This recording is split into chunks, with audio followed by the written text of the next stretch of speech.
Mike, may mga lalaking sumusunod sa atin. Kilala mo ba sila? Sinong? Hindi ko sila kilala. Kanina ko pa napapansin na talagang sinusundan nila tayo. Hindi. Tumatakbo na sila papunta sa atin. Hinahabol nila tayo. Mike, anong gagawin natin? Takbo na, Alona! Takbo na! Bilisan mo! Nalinti ka na! Ano ba talagang kailangan nila? Bilisan mo! Alona! Bilis! Sino bang mga hayop na yan? Bakit nila tayo hinahabol? Ano bang kailangan nila? Hindi ko alam! Bilisan mo! Malapit na sila! Bilisan na natin! Mike! Bilis! Bakit ka huminto? Hindi. May nakaabang din sa unahan natin.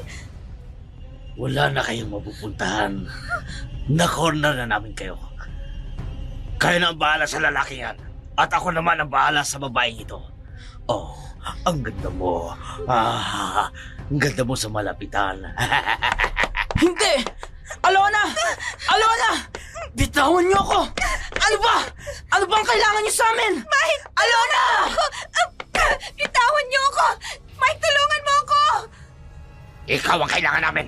Halika dito! Sumama ka sa amin! Mga bata! Gawin niyo na ang gusto niyo sa lalaking yan! Kung may gusto kayo dyan! Alona! Tumakbo ka na! Iwan mo na ako dito!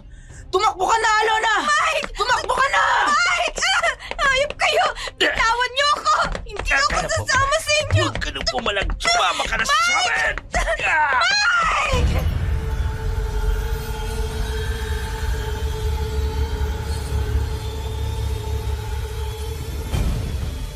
Sino ka? Tulungan mo ako! Tulungan mo ako! Alona! Alona! Teka, anong nangyayari sa akin? Napakainit ng katawan ko. Parang may pumasok na ibang nilalang sa katawan ko. Hindi! Hindi! Parang sasabog ang katawan ko sa sobrang init. Anong... Hindi. Kusang bumabangon ang katawan ko. Ano bang nangyayari sa akin? Wala nang init na nararamdaman ko.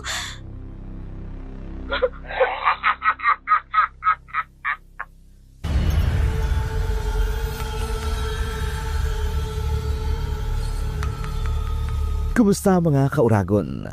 Ano ang gagawin mo kung sa isang iglap magbago ang anyo ng taong kasama mo sa iisang kwarto? Tatakbo ka ba upang humingi ng tulong o tatanggapin mo na lang ang bago niyang anyo?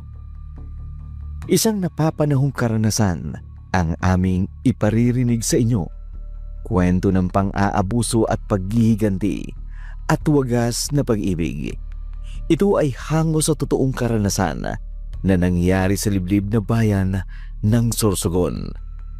Ang kwento ni Alona, isang landlady sa apartment na nasa liblib na bayan. Hindi pumayag si Alona na ibenta ang kanilang apartment sa negosyanteng si Emilio para gawing laboratory sa pagpapagawa ng ipinagbabawal na gamot. Para lubusan yung maunawaan, sisimulan ko ang kwento sa unang araw nang pumunta si Emilio sa apartment ni Alona.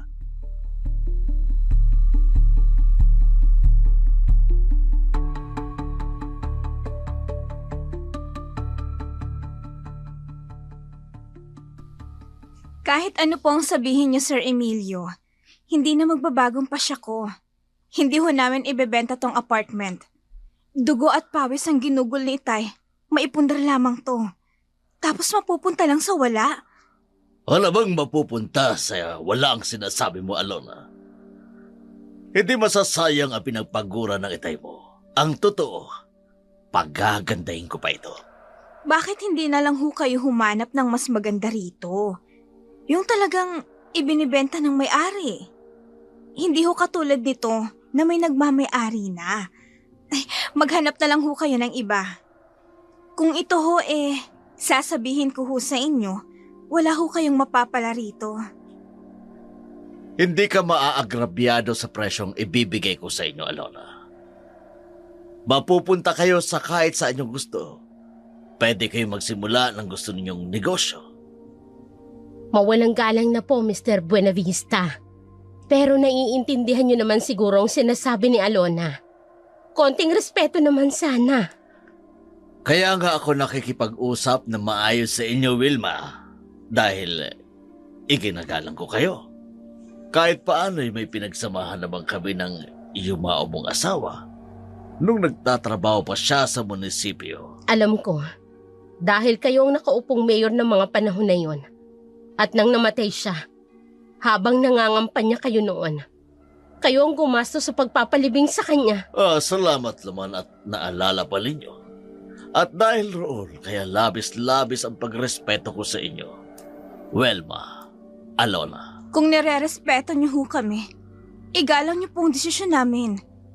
Umalis na ho kayo, Sir Emilio. Wala na akong sasabihin pa sa inyo. Sige, aalis ako ngayon. Pero babalik ako sa ibang araw. At sa pagbabalik ko, sisiguraduhin kong hindi na kayo makatatanggi pa. Mas mabuti pa ho kung hindi na kayo babalik. Magsasayang lang kayo ng oras at panahon niyo.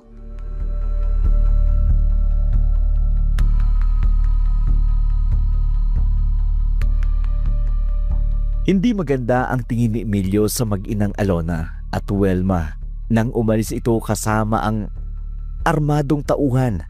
Sa kabila ng mga matatapang na salita ni Alona, baka sa kanyang mga mata ang takot at pangamba sa maaaring gawin ni Emilio. Sa kabila nito, hindi inaasahan ni Alona na makikilala niya ang taong magdudulot sa kanya ng mas matinding problema.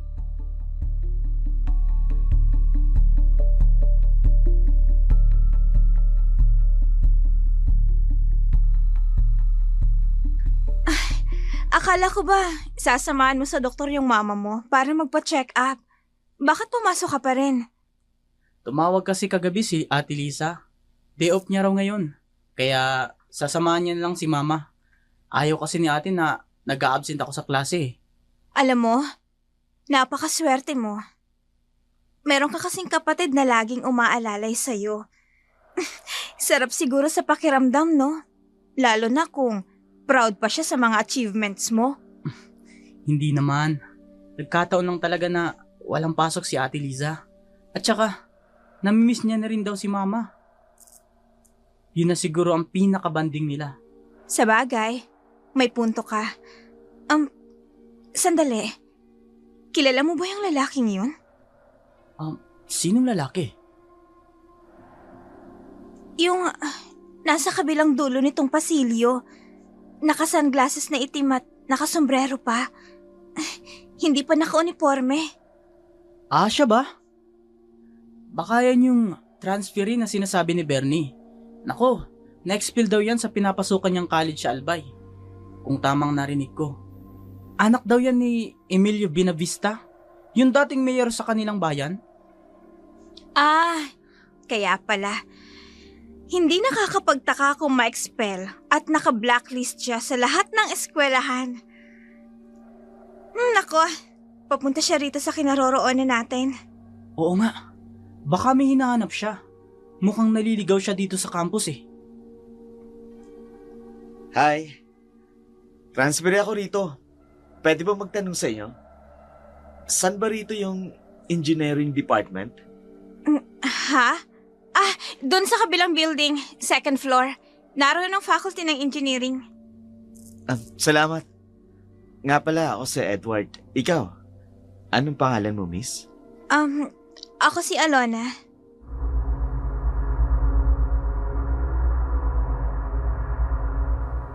Iniabot ni Edward ang kamay kay Alona para makipagkamay.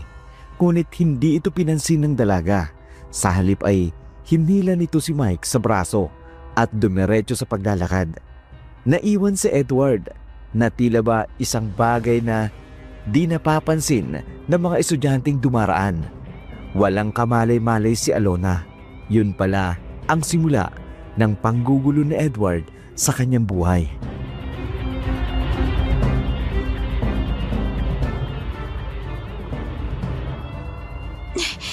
Nasaan na ba si Mike? Alam niya namang hindi ko kayang buhatin ng mga librong to eh. Bakit kasi ako pang... naman! Ay naku, nahulog na tuloy ang ibang aklat. Teka, ibababa ko muna tong... Sandali. Saan mo ba dadali ng mga libro na yan? Akin na. Tutulungan na kita. Naku, wag na. Kaya ko na to. At saka, parating na rin yung kaibigan ko eh. Siya naman talaga magbubuhat. Alona, tama. Tinulungan mo ko nung unang araw para mahanap ko yung engineering department. Kaya babawi ako sa iyo ngayon. Sandali. Kukunin ko ng ibang aklat. Naku, hindi na. Okay na ako. Hihintayin ko na lang yung kaibigan ko. Darating na yun. Sige na. Huwag ka na maya. Nasa isang school lang naman tayo. Tsaka, para lala tayong magkakilala. Ang sabi ko, wag na.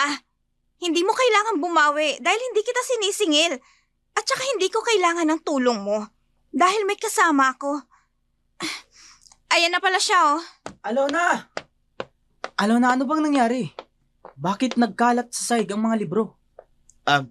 Pasensya ka na. Gusto ko lang sanang tulungan si Alona kanina pero bigla na lang nagalit. Pasensya na. Ikaw yung transferee? Edward, tama ba? Oo, ako nga. Gusto ko lang sana makatulong pero mukhang hindi niya kailangan ng tulong ko. Pasensya na uli. Sige, aalis na ako. Alona? Alona, ayos ka lang ba? Alona?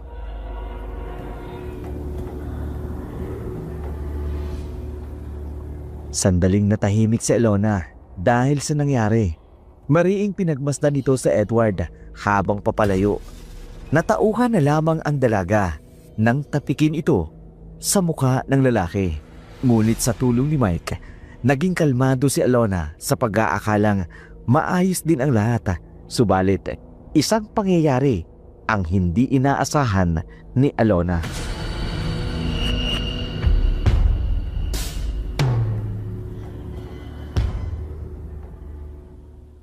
O ikaw, halika rito. Ako ba ang tinatawag mo? Oo, ikaw nga. Maganda ka nga pero bingi ka. Halika rito. Hindi Hoy ang pangalan ko. Alona. Wala ka nang itsura, bobo ka pa. Alona, huwag mo na lang pansinin. Pabayaan na lang natin siya. Baka mapahama ka pa kung papatulan mo siya. Ano ba talagang kailangan mo? O heto, nasa harapan mo na ako. Nakalimutan mo ba yung ginawa mo sa akin kahapon? Ano ba? ha? Ano ba? Bitawan mo nga ako. Sa lahat ng ayoko yung tinatanggihan ako at pinapaya. Hindi ko pwedeng palampasin ang ginawa mo. Bakit? Anong gagawin mo? Sasaktan mo ko? Bububugin mo ko?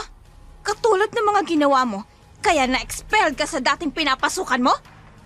Paano? Sige! Heto oh! Oh, heto! Saktan mo ko! Ewan ko lang kung saan kangkungan ka pupulutin. Hindi ako natatakot sa'yo. Alona! Edward! Tama na yan! Baka makita kayo ng student council. Siguradong papatawag kayo sa student affairs office. Mas mabuti. Para mawala na ditong hambog na yan.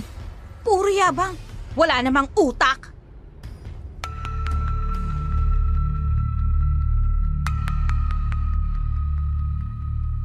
Natigil ang mainit na komprontasyon ni na Alona at Edward nang umalingaw-ngaw ng malakas na timbre sa buong eskwelahan. Ilang sandali lang, nakatayo na si Alona habang pinagmamasdan ang dahan-dahang pag-alis ni Edward kasama ang mga barkada nito. Pagkunway, naglakad na rin ang dalaga kasama si Mike. Napansin ng binata na bahagyang panginginig ng kamay ni Alona. Hindi sa takot, kundi dahil sa matinding galit kay Edward. Sa kabila nito, walang kamali-malay si Alona na nagbabadya na naman ang bagong suliranin na kanyang kaharapin.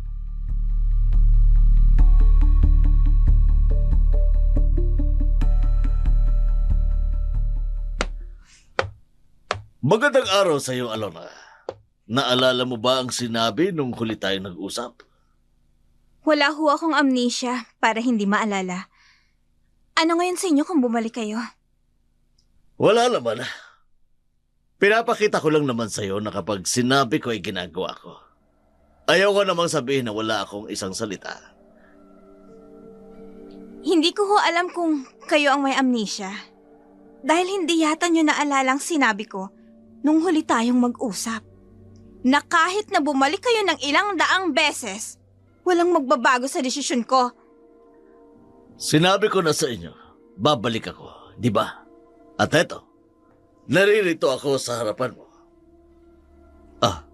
Hindi mo ko nakikita?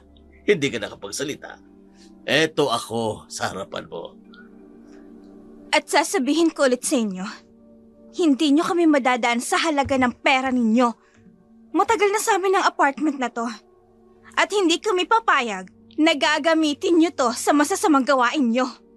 Magdahan-dahan ka sa pananalita mo, Alona. Maaari kitang kasuhan sa pagsasalita mo ng walang katotohanan.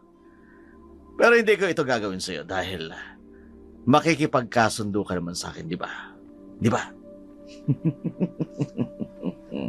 Anak mo nga talaga si Edward. Like father, like son.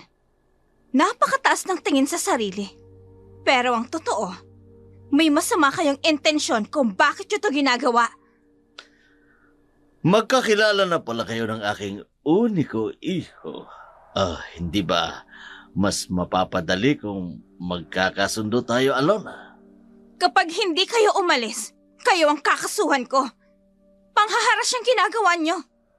At sabihin mo rin sa hambog mong uniko iho, mag-aral ka mo siya. Yung Ano? Yung wag siyang puro kayabangan ng alam. Yun lang pala eh. Pinutol mo pa.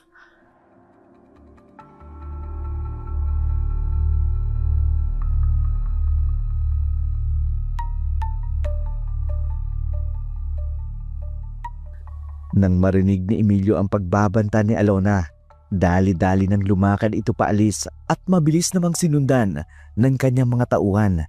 Habang papalayo ang grupo ni Emilio, tinatanaw ito ni Wilma.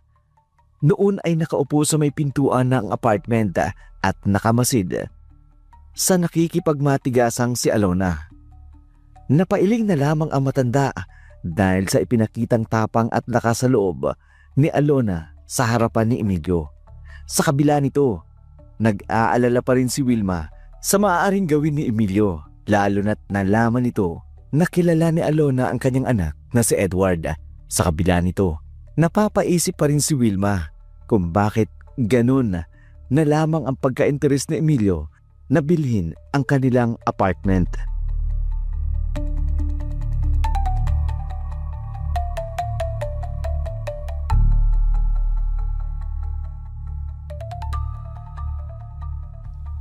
Bakit kaya ganoon na lamang ang pag-iinteres niya sa apartment na ito, Alona?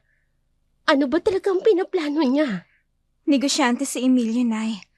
Maaaring gamitin niya to bilang kasangkapan sa kanyang negosyo. Pero nakakasigurado ko, hindi mabuting pinaplano niya. Yun na nga ang ipinag-aalala ko. Baka sa susunod, gumamit ng dahas si Emilio. Hindi niya yun gagawin, Nay. Nakita niyo naman kanina, nang sabihin kong kakasuhan ko siya, umalis siya na parang asong nakabahagang buntot. Ang isa pang inaalala ko, Alona, yung anak niya, si Edward. Napabalitang gumagamit ng droga yun. Baka kung anong gawin niya sa'yo, anak. Huwag niyo hong alalahanin yun, Ninay. Puro salita lang naman ang hambog na yun. Pero wala namang laman ng utak. Lumipat ka na lang kaya ng eskwelahan, Alona. Yung hindi ko makikita ng Edward na yun, hindi ako mapapalagay. Lalo na't alam kong malapit ka sa kanya. Kung gagawin ko ho yun, para ko na rin sinabing natatakot ako sa kanya. Hindi siyang tipo ng tao na dapat kong katakutan, Inay. Diyos kong babae ka, oo. Kailan ba mawawala ang kaba ko sa dibdib? Sa tuwing malayo ka sa akin. Kapag mapantay na ang mga paa ko. Napaisip si Alona sa malalim na mga katagang iyon na sinabi ni Wilma. Ganun pa man, naiintindihan pa rin iyon ng dalaga. Matatag pa rin ang paninindigan ni Alona para labanan si Edward. Hindi nga lang nagkamali ang dalaga dahil isang pangyayari ang muntika ng magpahamak sa kanya. Ano nga palang nangyari sa pakikipag-usap mo kay Mr. Benavista? Nagbalik pa ba siya para kulitin kayo? Alona? Alona, Ha? May sinasabi ka ba, Mike? ano bang nangyayari sa'yo? Kahapon ka pang parang wala sa sarili. Kinukulit ka pa rin ba ni Mr. Emilio? Kung ako lang kaya ko siyang labanan. Pero si inay, masyado na siyang naaapektuhan. Lalo na nang malaman niyang ginawa ni Edward. Halos hindi na siya makatulog dahil sa pag-aalala. Alona, speaking of the devil, si Edward, papalapit siya dito. Mukhang galit siya. Alona? Siya ba ang pinagmamayabang mo? Mukha namang lalampa-lampa eh. Tingin ko nga lang kung matapang ka. Tingnan lang natin. Siniswerte ka lang dahil nakailag ka. Sandali, ano bang atraso ko sa'yo? Hindi ko alam kung anong atraso ko sa'yo. Kaya hindi kita papatulan. Lumaban ka, ipakita mong tapang mo! Huwag ka umilag. Lumabang ka. Ipakita mo kay Alona na matapang ka. Sige! Lumaban ka! Sige, kung yan ang gusto mo, pagbibigyan kita. Sisiguraduhin kong manghihiram ka sa mukha ng aso pagkatapos ng gagawin ko sa'yo.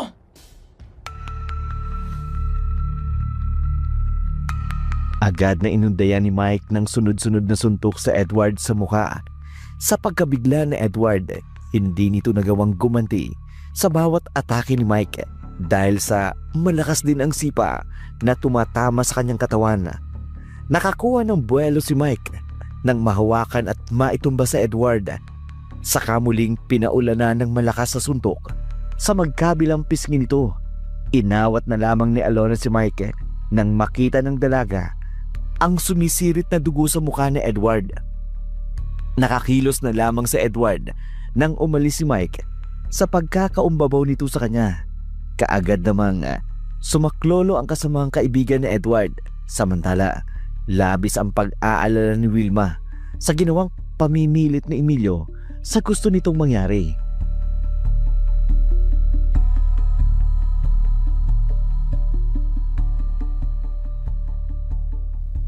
Kanina pa kayo nababalisa, inay. Iniisip niyo na naman ba ang panggugulo sa atin ni Mr. Benavista? Ganun na nga, Alona. Sobra na ako nag-aalala sa maaaring gawin ni Emilio. Makapangyarihan siya sa bayang ito. Baka isang araw, ipatapon niya na lang tayo sa kung saan para lang makuha ang gusto niya. Sinasabi niyo ho ba na ibenta na lang natin tong apartment? Ganun ba, inay? Nangako siya na ibibigay ang halagang gusto natin. At alam kong gagawin niya yon. Minsan na siyang tumulong sa pamilya natin nang mamatay ang ama mo. Tumutulong nga ba siya? O gusto niya lang pagtakpan ng ginawa niya? At saka, nay, naisip ba ninyo? Kung mawawala sa atin ang apartment na to, saan ho tayo pupunta? Sa Masbate, naroon ang mga kapamilya natin. Gagamitin natin sa pagninegosyo ang mapagbibilhan nitong apartment. Sige na, Alona, para matahimik na si Emilio at maibsan na rin ang pag-aalala ko. Pag-iisipan ko, inay. Pero hindi ko sinasabi sa inyo na pumapayag na ako. Pero Alona, hanggang kailan ka pa mag-iisip? Baka dumating ang araw, pagsisihan mo ang desisyon mong ito.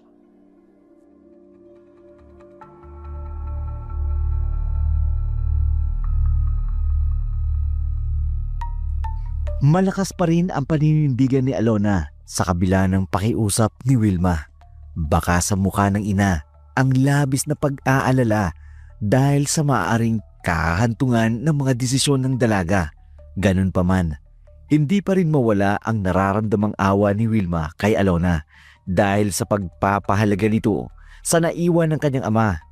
Sa ilang saglit pa ng katahimikan, isang tawag sa cellphone ang natanggap ni Alona. Namangha ang dalaga nang marinig ang boses ng lalaki sa kabilang linya. Agad itong nagtungo sa lugar na pinagkasunduan nilang pag-uusap.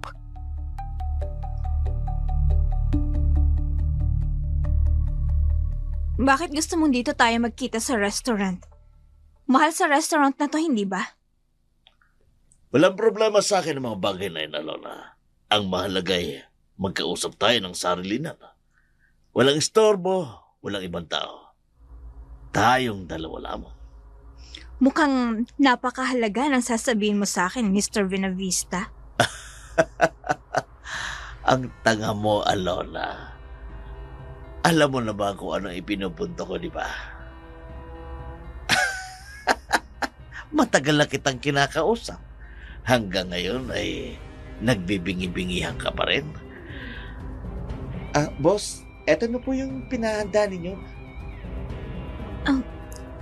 Ikaw ang may-ari ng restaurant na to? Ayaw ko sanang malaman mo pero sige, ako nga. At sa'yo rin yung pinakamataas na condominium sa unahan nitong restaurant na to, tama ba? Bakit ka nagagalit? Pwede ka namang magtanong na hindi magalit, di ba? Well, hindi ko itatanggi, Alona. Naipundar ko ang mga ito nang manungkulan ako bilang mayor sa loob ng 9 na taon. Pero hindi na malaga yun, Oo nga pala. Pwede mo bang sabihin sa akin? Bakit mo ako pinapunta dito? Eto, ₱1,000,000! Ang laman ng cheque na yan. Alam mo na ang ibig ko sabihin, Alona. Kung kulang pa yan, sabihin mo. Kung alam ko lang, na yan lang palang sasabihin mo sa akin dito. Hindi na sana ako nag-aksaya pa ng oras. 250 million? Katumbas ng boarding house mo? Mag-aasta ka ng ganyan? Ano pa bang gusto mo, ha, Alona? Kung nasabi na sa'yo ng tatay mo, alam mo kung paano ako magalit. Ayokong sinusuway ang gusto ko. Magalit na kayo hanggat gusto nyo. Pero hindi na magbabagong isip ko. Hindi mababago ng pera nyo ang desisyon ko. Ang arti-arti mo. Hindi mo alam kung anong kaya kong gawin, Alona.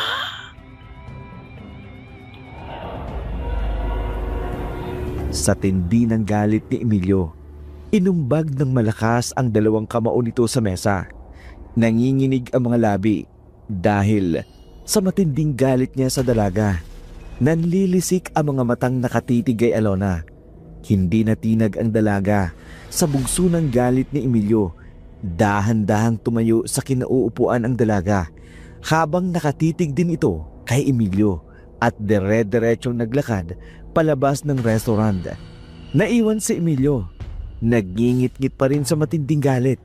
Nang mga sandaling yun, walang kamalay-malay si Alona na may pinaplano ng masama si Emilio.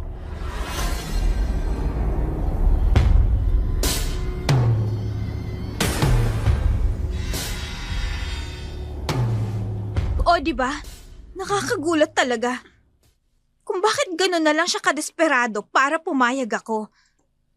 Alam mo, hindi talaga maganda ang kutob ko sa Emilio na yan eh. Kita mo naman yung anak niya. Di nga, kung ano ang puno, siya rin ang bunga. Ay nako, wag na nga natin pagsayangan ng oras sa mga bagay na yan. Wala naman tayong... Teka, Mike, may mga lalaking sumusunod sa atin. Sinong... Oo nga. Takbo na, Alona. Takbo na. Ano? Bilisan mo. Oo, sige, nasa likuran mo ako. Mike, wag mo akong iiwan. Mike, hintayin mo ako. Sino bang mga hayop na yan? Bakit nila tayo hinahabol? Hindi ko alam. Bilisan mo. Malapit na sila. Bilis!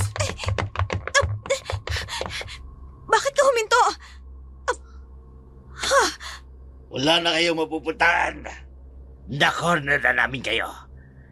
Kayo na bahala sa lalaki yan. At ako naman bahala sa babaeng ito. Uy, ang ganda mo sa malapitan. Hindi! Alona! Alona! Huwag ka na Bitawan mo ko! Ano bang kailangan niyo sa amin? Mike, tulungan Alona! mo ako! Bitawan niyo ako! Mike, tulungan mo ako! Ikaw ang kailangan namin babae. Halika Bitawan rito. mo ako! Sumama ka sa amin. Ayoko! Mga bata, gawin niyo na kung anong gusto niyo sa lalaki yan. Alona! Tumakas ka na! Iwan mo na ako dito! Tumakbo ka na, Alona! Mike! Tumakbo ka na! Hayop kayo! Bitawan niyo ako! Hindi ako sasama sa inyo! Mike! Nagpupumiglas pa rin si Alona habang kinakaladkad ng dalawang lalaki. Ngunit hindi sapat ang lakas ng dalaga para makawala sa mga lalaking yun. Biglang nawala ang nakabibinging sigaw ng dalaga nang busala ng tape ang kanyang bibig. Ganun pa man, malinaw pa rin na nakikita ni Alona ang pakikipagbuno ni Mike sa dalawa pang lalaki na humabol sa kanila. Hanggang sa tuluyan na siyang tangayin ng mga lalaking yun. Umaalingaw-ngaw ang huling tawag ni Mike kay Alona. Sa kabilang dako naman, may naghihintay din pala pagdating ni Alona. Tuloy. Bukasyon. Kamusta ka, Alona? Sinaktan ka ba nila? Ha? Teka. Tatanggalin natin ang pusal ng bibig mo, ha? Para makapagsalita ka na maayos. Sandali lang. Ayan. Wala na. Magsalita ka na. Hayop ka! Ikaw ang nagpadukot sa akin! Demonyo ka! Idinamay mo pa ang kaibigan ko! Grabe ka. Hayop na demonyo pa. Anong klaseng hayop? Anong klaseng demonyo? Ha? Wala akong pakialam kung sinong Poncio Pilato ang kasama mo. Sige na! Lumabas na kayo. Kung ginagawa mo to para makuha ang gusto mo, papatayin muna kita bago mo makuha! Hindi ako interesado sa apartment mo! Mas interesado ako sa'yo. Matigas ka, ha?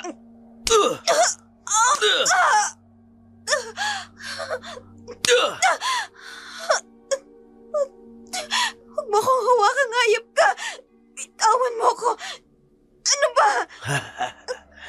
Gusto mo pisilin kita, ha?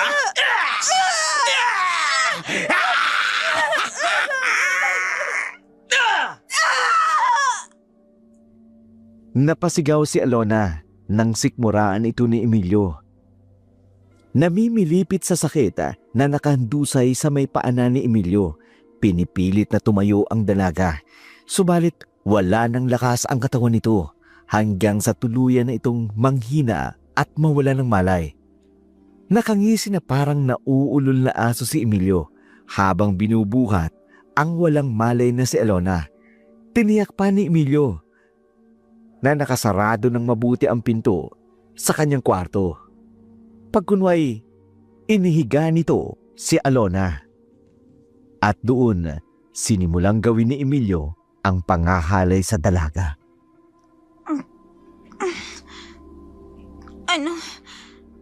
Anong ginawa mo sa akin? Hayop ka! Huwag ka nang pumalag, Alona. Matagal na ako nang gigigil sa'yo. Hayop ka! Bitawan mo ko! Alam mo, ang liit-liit mong babae, palamura ka. Kanina ka pa hayop ng hayop ng hayop, ha? Ngayong naririto ka na, hindi na kita pakakawalan pa. Tatanggalin mo na itong damit mo para makita ko ang buong katawan mo. Wag! Wag niyong gawin sa akin to! Paano niyo nang awa? Wag! Maawa kayo sa akin! O ngayon, nagmamakaawa ka. Ayaw mong tanggalin ang damit mo. Parang awa mo na. Di sige. Ako magtatanggal ng ganito. Wag! Hayop ka! Hayop ka! Yung bunganga mo na yun, ilang hayop na kayong binanggit mo, ha? Talaga palang nakakainis ka, Alona. Tama na ako ang makinabang sa'yo. O ano, magmumura ka pa? Sige, ha? Mura? Oras na makawala ako dito, puputayin talaga kitang hayop ka! Hayop ka! Alam mo ba, bubuhayin pa ba kita pagkatapos kitang pagsawaan? Wala kang kasing sama! Mas masaul ka pa sa hayop! Anong klaseng hayop? Aso? Unggoy? Tulungan niyo ako! Tulong! Kanda. Binalot ng malakas na sigaw ni Alona ang silid na kinaroroonan niya. Ito ay dahil sa matinding sakit na gumuhit mula sa kaibuturan ng pagkatao ng dalaga. Hindi rin ito makawala dahil sa mahigpit na pagkakahawak sa kanyang mga braso sa malahalimaw na nakaibabaw sa kanya. Nanginginig ang nakatikom ng mga kamay ng dalaga. Hindi dahil sa takot, kundi dahil sa pag-aapoy ng galit kay Emilio. Halos mawala ng ulirat si Alona, subalit ramdam pa rin ito ang ginagawang kahayukan ni Emilio. Sa kabilang banda, walang kamalay-malay ang tauhan ni Emilio na palihim na nakapasok si Mike sa kanilang hideout. Sino? Sino ka? Bakit ka nakapasok rito? Mike, tulungan mo ako, Mike. Alona! Alona! Hayop kang matanda ka! Heto ang bagay sa'yo! Sino ka mga hayop ka? Nasaan ba mga gagong yon? Bakit hinayaan ka makapasok rito? Mag-iingat ka, Mike. Hindi ka makakalabas ng kwarto ng buhay!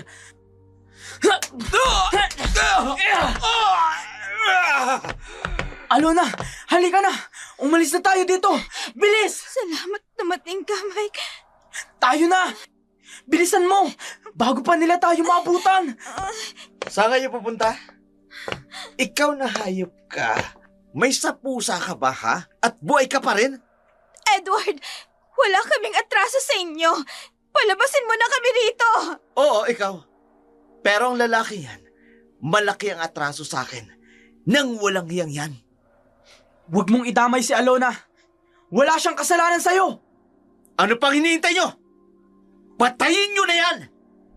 At ikaw, halika dito. Sumama ka sa akin. Ayoko! Mike! Sumama ka! Bitawan mo ako! Sumama ka! Napasigaw si Alona sa bawat atake ng mga lalaking inuutusan ni Edward para bugbugin si Mike. Paisa-isang nakaganti rin si Mike sa mga suntok at tadyak ng mga iyon. Ngunit karamihan ay tumatama sa kanyang pisngi at katawan. Nang makawala si Alona sa mahigpit na pagkakahawak ni Edward para sakluluhan si Mike, subalit hindi ito alintana ni Edward. Muling napasigaw ng malakas si Alona nang makitang bumagsak si Mike. Duguan ang muka, tila ba wala ng buhay. Habang nagkukumahog si Alona para sakluluhan si Mike, kinaladkad ito ni Edward at sapilitang pinapasok sa sasakyan. Nang makapasok na ito, agad na pinatakbo ni Edward ang sasakyan. Ngunit sa di kalayuan, inihinto nito ang sasakyan. Sa isang lugar na ikinagulat ni Alona. Ano ba? Saan mo ba ako dadalhin? Bitawan mo ako! Nasasaktan ako! Ano ba? Bitawan mo, sabi ako! Ano bang gagawin mo sa akin, Edward? Wala ka ng maraming tanong. Malalaman mo rin, kaya halika na. Kanina pa ako natatakam sa ganda ng katawan mo eh. Ano? Ayoko! Ayoko! Bitawan mo ako, Edward! Ayoko! Eh bakit ka lumalapit sa akin kung ayaw mo? Sa kabila ng pagpupumiglas ni Alona, hindi natinag sa Edward. Sa masama nitong binabalak, hawak ang mahabang buhok at mga kamay ni Alona habang hinihila papasok sa abandonadong pabrika na pinagdala nito sa dalaga. Tumindi pa ang pagnanasa ni Edward nang makapasok na ito sa madilim na bahagi ng lumang pabrika. Matagal nang walang nakatira dito. Kaya wala nang pipigil sa atin dito, Alona. Aangkinin kita. Okay ka. Ayoko! Bitawan mo ako, Edward! Huwag ka nang tumanggi pa, Alona. Nangiyak ka! Hindi mo ba nararamdaman ang init ng katawan ko? Ayoko! Pareho kayo ng papa mo! Sahol pa kayo sa demonyo! Mga hayop kayo! Sige. Total hayop din naman ang tingin mo sa akin. Ipatitikim ko sa'yo kung paano ako maging parang asong ulol sa'yo. Hayop pala.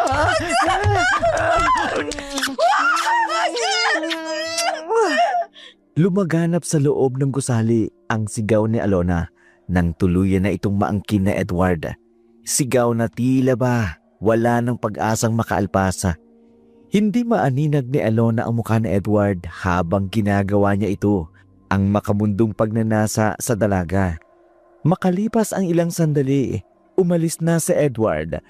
Sa pagkapatong nito kay Alona, narinig ng dalaga ang bawat takbang ni Edward palabas sa lumang pabrika.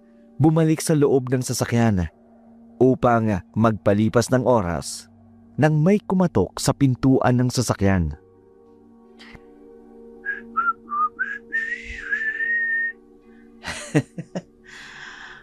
Sa wakas, wala nang ipagmamayabang pa sa akin si Alona. Pinagsawaan ko na ang napakaganda niyang katawan.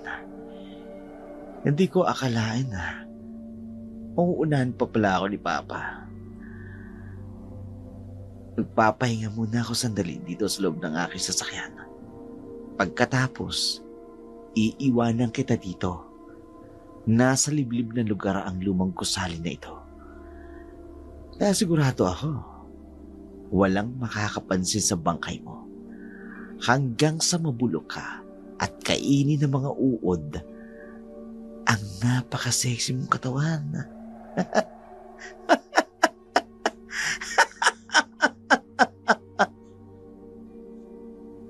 Nakangisi na tila ba na uulol na adik sa Edward sa loob ng kanyang sasakyan. Sunod-sunod ang paghihitit buga ng sigarilyo nito na nakasipit sa kanyang kamay. Nagbubunyi dahil nagtagumpay sa kahayukan na ginawa kay Alona. Samantala, sa loob ng lumang apartment na babalot ng dilim kung saan nakahandusay si Alona, pabigat na yabag ang maririnig dito. Paglapit sa kanyang kinaroroonan, pilit na bumabangon, subalit wala ng lakas ang kanyang katawan dahil sa pangahalay ni Edward. Sino ka? Tulungan mo ko. Tulungan mo ko. Alona! Alona! Teka, anong nangyayari sa akin? Napakainit ng katawan ko. Parang may pumapasok na ibang nilalang sa katawan ko. Hindi. Hindi. Parang sasabog ang katawan ko sa sobrang init. Anong... Hindi. Kusang bumabangon ang katawan ko. Ano bang nangyayari sa akin? Wala nang init na nararamdaman ko.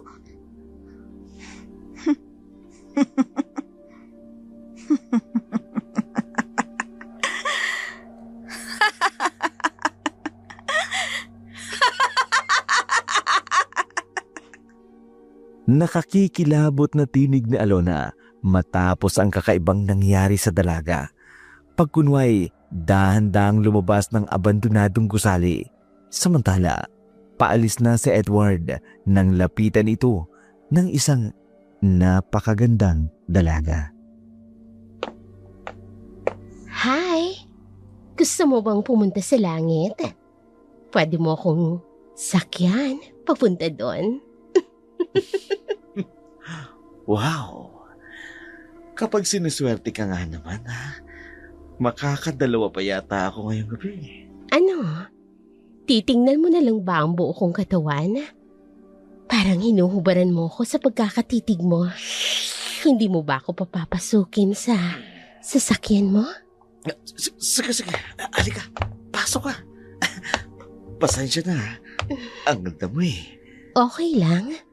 O ano? Saan mo ba gustong pumunta? Sa langit? O sa impyerno? Siyempre sa langit. Sandali. Huwag kang magmadali. May alam akong lugar na walang makakaistorbo sa atin. Doon tayo pupunta. Hindi, gusto ko na dito eh. Mamaya Gusto mo ba ito, na. ha? Doon tayo para mas masaya. Hindi, gusto ko na dito eh. Agad na pinaandar na Edward ang sasakyan. Mabilis na pinaharurot sa direksyon na itinuturo ng babae. Halos pali-pari ni Edward ang sasakyan dahil sabik ito sa nakikitang alindog ng babae. Habang nagmamaneho si Edward, paminsan-minsan itong sinusulyapan ang babae sa pagkakaupo nito sa front seat ng sasakyan. Subalit, napasigaw si Edward nang lingunin niya itong muli. Bakit? Anong nangyayari sa'yo? Parang takot na takot ka. Ano nangyari? Biglang nagbago ang anjong mo kanina. Aswang ka! Aswang ka! Anong aswang bang sinasabi mo? Bakit? Nakakita ka na ba ng aswang? Ano bang itsura niya? Ganito ba? Tingnan mo ako mabuti, Edward. Ganito ba ang aswang na nakita mo? Ganito ba?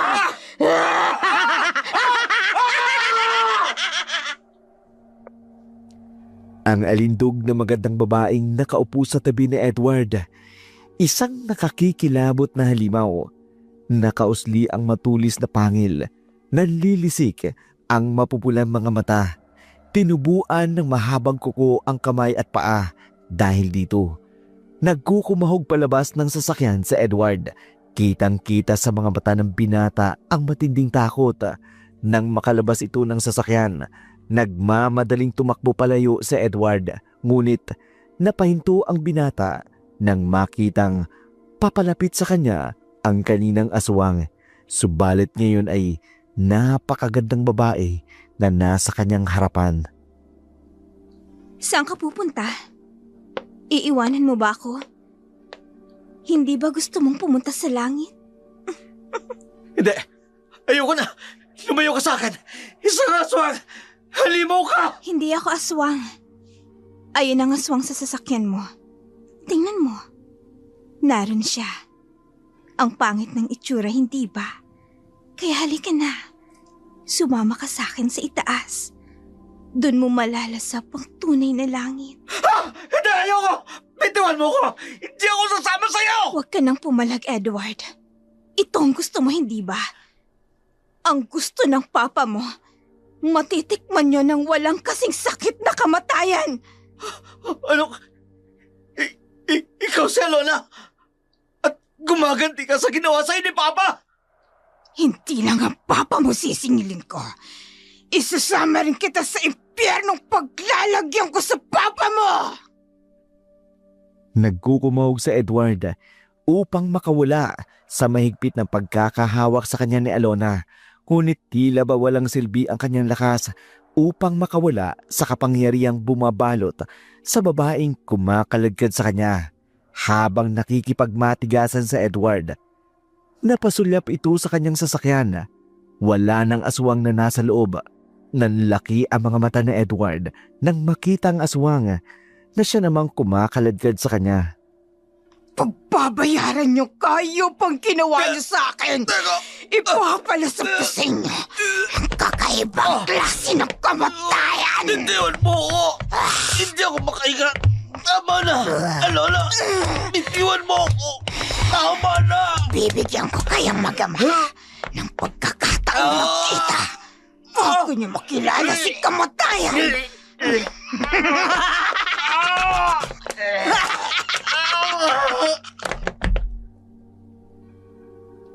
Hawak ni Alona ang liig ni Edward habang paakyat sa ibabaw ng mataas na gusali na pag-aari ni Emilio. Dahil sa pagkakasakal ni Alona kay Edward, unti-unting nawawalan ng lakas ang binata. Halos hindi na rin makahinga si Edward dahil sa mahabang kuko na unti-unting bumabaon sa kanyang liig. Sa kabilang banda, nagsisisigaw at pilit na kumakawala si Emilio sa mahigpit na pagkakagapo sa kanya. Sino ang pangahas na nagtali sa akin dito? Pakawalan niyo ko! Hindi niyo ba kilalang kinakalaban ninyo? Ako ang pinakamakapangyarihan sa bayang ito. Kapag nakawala ako dito, papatayin ko kayo! Yan ay kung bubuhayin pa kita, Emilio. Sa kabila ng ginawa mo sa akin. Papa! Edward! Alona! Paano? Halika rito! mo ko rito! Edward, bilisan mo! Tulungan mo ako! Papa, hindi siya si Alona. Halimaw siya. Isa siyang aswang. Papatayin niya tayo, Papa. Ano bang pinagsasasabi mo, Edward? Bangag ka na naman sa droga, kaya kung ano-anong nakikita mo! Siya nga naman, Emilio.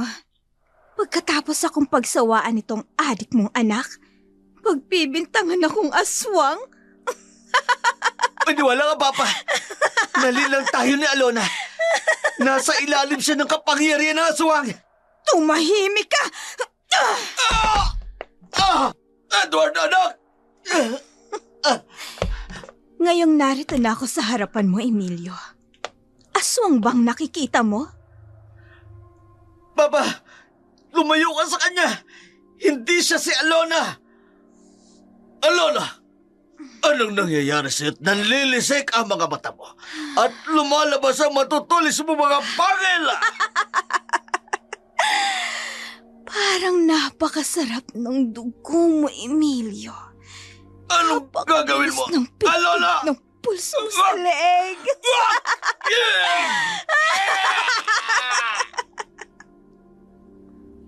Sumirit ang dugo mula sa liig ni Emilio nang bumaon ang matulis na pangil ni Alona. Nanginginig pa ang katawan nito habang sarap na sarap si Alona sa pagsisipsip ng tumutulong dugo mula sa malalim na sugat sa liig ng matanda. Nang masaid na ang dugo, si Edward naman ang nilapitan ng dalaga.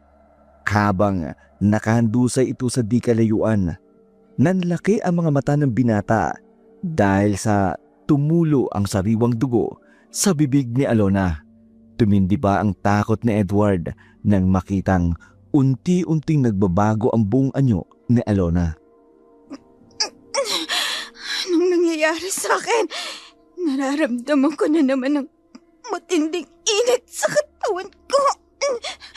Parang may ibang nilalang na nasa loob ng katawan ko. Humahaba na naman ang mga braso at ang piti ko. Ang sakit! Anong nangyayari sa kanya? Humahaba ang kanyang kuko sa kamay at sa mga paa niya. Ang babaeng yun ay si Alona. Naging aswang si Alona. Pipilitin ko makatakas dito. Siguradong papatayin din ako ni Alona habang nakatalikod siya. Tahan-tahan ako. Hindi mo matatakasan ang kamatayan mo! Halika rito! Pagmasdan mo ang ama mo! Huwag mo akong papatayin. Hindi pa sapat na pinatay mo na si Papa. Hindi sapat ang simpleng kamatayan lamang sa mga katulad nyo. Lalo na sa iyong ama, mga hayok sa laman! Anong gagawin mo?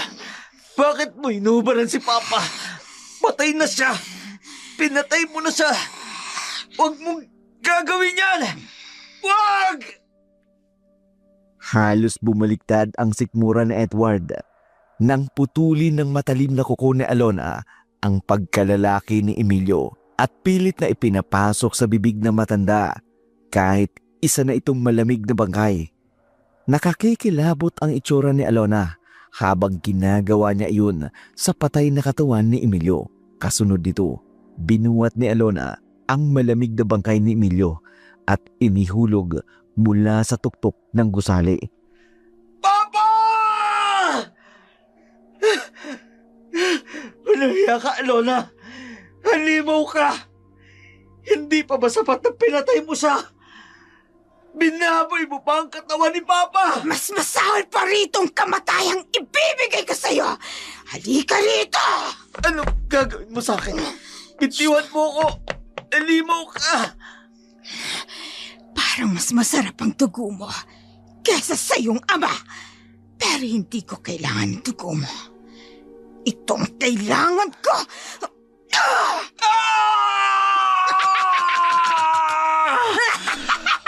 Anong ginawa mo? Pagmasdan mong mabuti, Edward! Bilis mo naputol yan!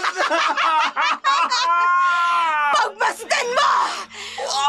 Wala ka nang ipagmamayabang sa pagkalalaki mo. Katulad ng ama mo. Kainin mong sarili mong laman at dugo! Kainin mo!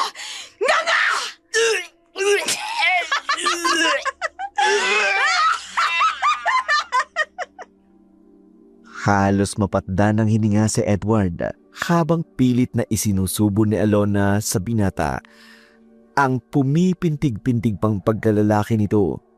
Nanlilimahid na rin ang sariwang dugo sa muka at buong katawan ni Edward dahil sa pagpupumiglas nito na maiwasan ang ginagawa ni Alona. Nang maramdaman ng dalagang wala ng buhay sa Edward, hinila nito ang magkabilang binti nang wala ng buhay na sa Edward. Walang kaabog-abog na inihagis doon mula sa tuktok ng gusali ang bangkay ng binata. Lumipas ang gabing iyon, walang bahid ng madugong pagiganti ni Alona, maliban sa mga bakas na iniwan ng mapaminsalang alagad ng kadiliman. Magandang umaga, natagpuan kaninang pasado alas 5 ng umaga ang dalawang bangkay ng mga lalaki sa parking area ng isang kondominium sa bayan. Kinilala ng mga pulis ang mag-amang biktima na sina Edward Buenavista, 22 anyos, at Emilio Buenavista, 55 anyos. Napag-alaman na sila rin ang nagmamay-ari ng kondominium kung saan sila natagpuan. Wakwak ang dibdib at wala ng maselang bahagi ng katawan ng mga biktima. Sa inisyal na report ng mga pulis, may posibilidad na hindi tao ang gumawa ng karumal-dumal na pagpatay sa mga biktima. Nakita rin sa pribadong opisina ni Emilio ang ilang peraso ng ipinagbabawal na gamot kasama ng isang plano sa gagawing secret laboratory ng paggawaan ng pinagbabawal na gamot. Sa ngayon, nagpapatuloy ang ginagawang imbestigasyon ng mga pulis. Alona! Alona! Tingnan mo! Padali ka! Diyos ko, kinikilabutan ako sa balitang ito. Alona! Alona, nasan ka ba? Nay! Ano ba yun, Nay, at nagsisisigaw kayo? Umagang-umaga napakaingay niyo. Tingnan mo! Natagpuan ng mga pulis ang bangkay na mag-ama sa parking area sa kondo ni Emilio. Nakakakilabot ang sinapit nila. Yan ba? Oo, nakita ko na yan. Heto nga oh, pinagpapiestahan na naman ang sandamakmak na tsismosa sa social media. Yan lang bang masasabi mo? Hindi ka ba natatakot? Na baka may gumagalang ang aswang dito sa atin, anak. Nay, aswang? Sa edad niyong yan, naniniwala pala kayo sa aswang? Hilig niyo kasi manood ng mga palabas tungkol sa mga aswang, inay. At ako na naman ang nakita mo. Pero alam mo, kahit papano, nawala ng pag-aalala ko dahil sa nangyari. Hindi na ako mag-iisip ng kung ano-ano na maaaring gawin sa atin ni Emilio. Siguro, yun ho ang kabayaran ng kasamaan nila. Kaya ikaw, ha? Huwag kang magpapagabi sa daan. Kapag umuuwi ka, ha? Nakakatakot na talaga ang panahon ngayon.